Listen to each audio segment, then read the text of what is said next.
What's up, guys? Welcome back. It's a wicked late night right now, and I'm going to just throw a time lapse on here, putting everything together and finishing buttoning up, and I'll kind of explain a couple things before I do that. So I ran the factory hardline that runs off of the fuel rail because it's a special end on it. It kind of seats in just like an injector would with a C-clip and an O-ring. And then I cut that about 4 inches down and ran my factory fuel line from the S54 regulator housing up to the fuel rail. I have everything tucked out of the way here. I extended the heater hose down with an extension piece and joined another 12-inch piece of heater hose up to the heater core.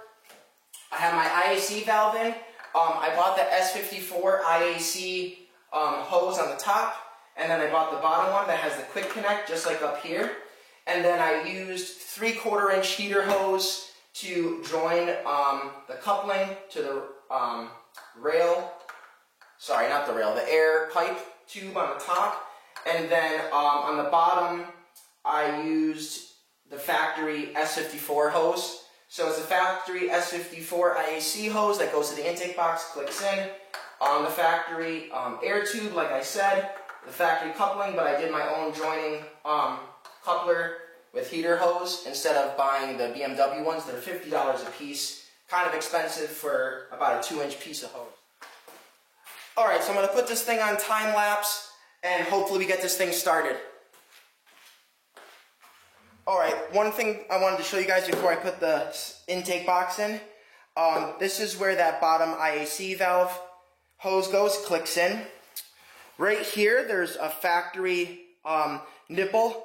I threaded my intake air temp sensor there.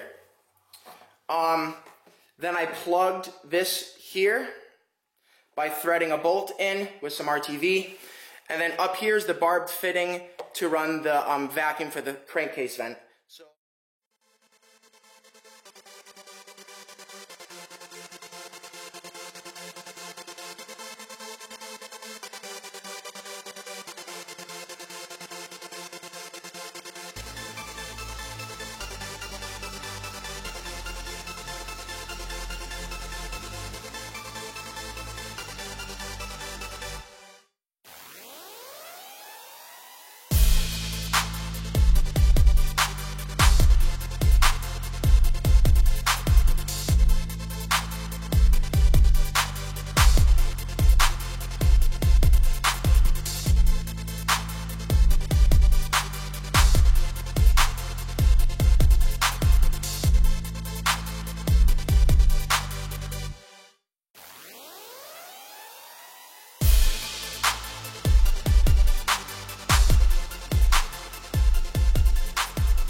Alright, so thank goodness for time lapse because that was literally a couple hours.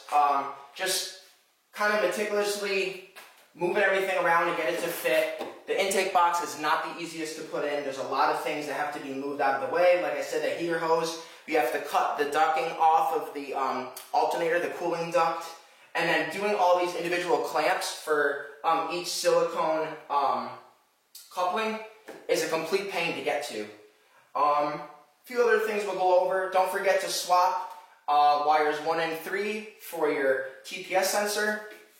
They come with, in the kit, the RRD kit, comes with the extensions for the injectors. So later on, I will then get this attached to the rail. I'm going to put the valve cover on. As you can see, this valve cover is absolutely disgusting. Terrible color. I don't know what I was thinking years ago, but I'm going to take the valve cover off, get it sandblasted, get it painted.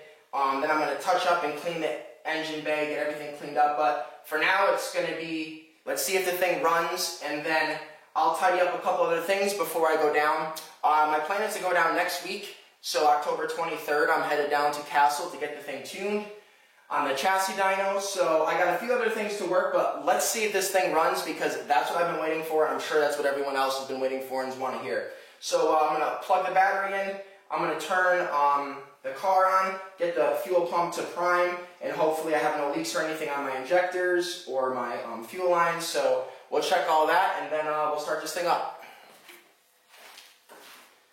So after looking around, I don't see any leaks, and I'm wicked pumped to start this thing. It's really late, but I want to at least hear the thing run. So I'm going to let it idle for a little bit. It's definitely going to run rough, like Castle told me, but they want me to let it idle, get it to operating temps, make sure everything's good. I have no leaks or anything like that. So let's get this thing started.